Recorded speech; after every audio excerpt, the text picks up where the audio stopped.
Hola, en esta ocasión para la materia de transferencia de masas 2 vamos a tener un ejercicio de destilación por lotes. Tenemos una mezcla de metanol-etanol, el cual tiene unas composiciones de 0,3 y 0,7 respectivamente y las deseamos separar por medio de destilación por lotes.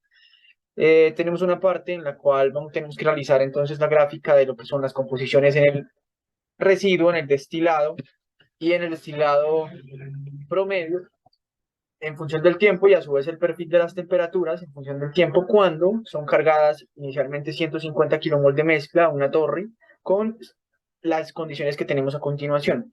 Para este caso, el inciso A vamos a considerar reflujo constante, para el inciso B vamos a considerar destilado constante en la cual vamos a tener un reflujo variable. Eh, la idea en este caso, pues, es implementar a varios reflujos, las diferentes etapas, a diversas tasas de vaporización y mirar a ver si se lleva a cabo, si se puede llevar a cabo o no se puede llevar a cabo la separación. De antemano, el procedimiento hecho a partir del método de McAfee nos permitió concluir que para los sistemas en los cuales tenemos involucrados 15 etapas, para una tasa de reflujo de 1,5 y 0,8 respectivamente, con variaciones en la tasa de vaporización de 5 y 50 kilomoles por hora, vamos a obtener una conclusión, y es que a partir de las gráficas del diagrama y las líneas de operación obtenidas y calculadas, eh, logramos obtener de que implementando las 15 etapas, vamos a llegar a un punto en donde no vamos a alcanzar a llegar a las condiciones del alimento, que es pues la composición de interés, el XW del 0,3. O sea que nos paremos en una composición de 0,95 o 0,7 o 0,56. De hecho, en esta podemos observar que para 0,565 composición en el destilado, ya con 3 etapas es ya viable realizar esa separación y por ende entonces estamos hablando de que al implementar 15 tenemos un exceso también de etapas que pues van a impedir que la separación se dé de manera óptima. Entonces para el caso en el cual tenemos 15 etapas, concluimos de que no se puede realizar la separación de manera óptima debido a este exceso o a esta falta de etapas para llegar a las condiciones a las cuales requerimos. Para el caso entonces en el cual tenemos 3 etapas, partimos entonces de un caudal de destilado a una tasa de vaporización de 5 moles y cuando en la tasa de reflujo es de 1,5, vamos a obtener entonces unos resultados, los cuales sí se puede implementar la separación y pues para una composición instantánea de destilado, en este caso de 0,563, logramos llegar a esa composición de alimento de 0,3 con el componente metanol. Así podemos evidenciar de que se puede realizar implementando estas 3 etapas, logramos obtener a partir del método de McAfee y las ecuaciones de Rayleigh eh, el comportamiento entonces de la composición del destilado, del residuo y del destilado promedio en función del tiempo y también los perfiles de temperatura. Para el caso en el cual tenemos una variación de la tasa de vaporización a esta misma condición de reflujo constante, vamos a tener una variación en lo que respecta al comportamiento de las composiciones en función del tiempo. ¿Por qué? A medida que se aumenta la tasa de vaporización, pues digamos que el tiempo es el que se va a ver implicado, ya que pues como durante el proceso de separación variamos esta tasa, entonces el cálculo de etapas y el perfil de las composiciones no van a ser alterados, eh, pero sí el tiempo requerido para la separación, para el, para el caso entonces de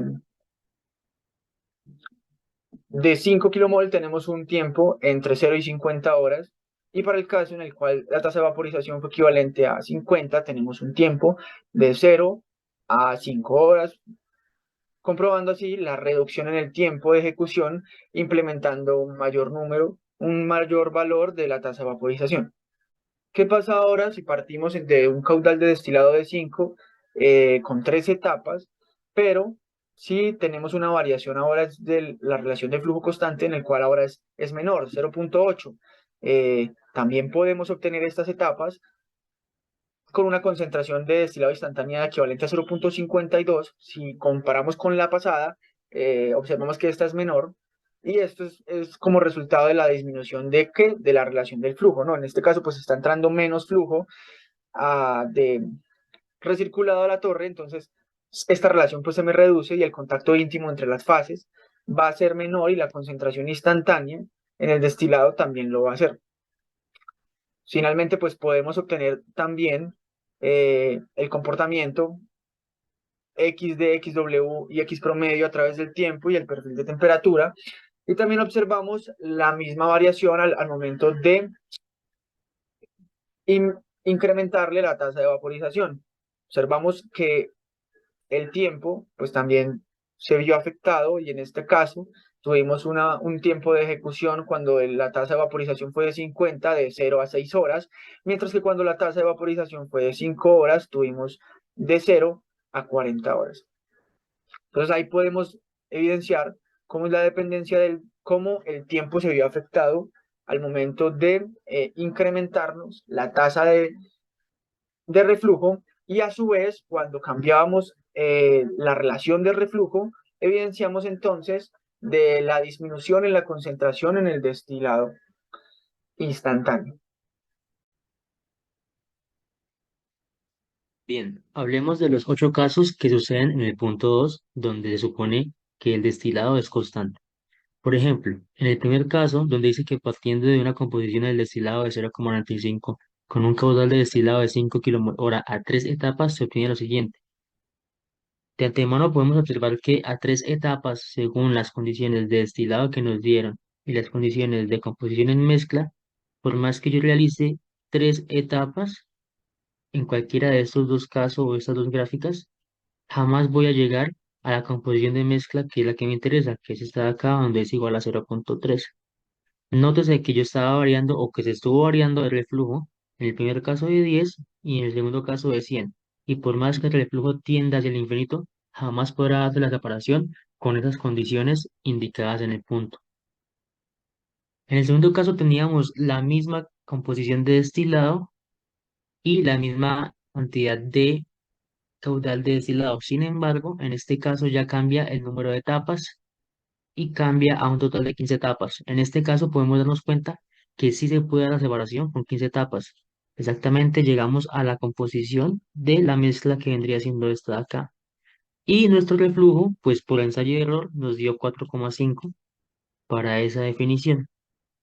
Entonces, al hacer los métodos gráficos mencionados en clase, obtenemos estas dos gráficas. Una que representa el comportamiento de las fracciones de residuo y destilado, que es A, y B, que representa la variación de la temperatura de las fracciones de residuo y destilado con respecto al tiempo. Entonces, analizando la primera gráfica, podemos ver que la composición XW, es decir, composición de residuo, disminuye a medida que pasa el tiempo. Esto porque mientras se calienta el alambique, parte del agua no, del agua no, parte de la solución que hay en el alambique va a vaporizarse, perdiendo composición. Aquí también podemos observar que la composición en el destilado es constante. Y si la composición en el destilado es constante, el promedio de esa composición en el destilado también es constante. Finalmente tenemos las gráficas de la temperatura versus el tiempo. Podemos observar que la temperatura mayor alcanzada la tiene pues la composición en el destilado, que es constante. Asimismo, la menor temperatura alcanzada la tiene la composición en el residuo. Por lo tanto, a medida que pasa el tiempo, la temperatura va aumentando en la destilación, lo cual tiene sentido por la transferencia de calor. Finalmente, para los demás casos, concluíamos lo mismo, con las condiciones indicadas no se podían dar las separaciones, ya que habían excesos de etapas y habían algunos casos donde faltaban las etapas.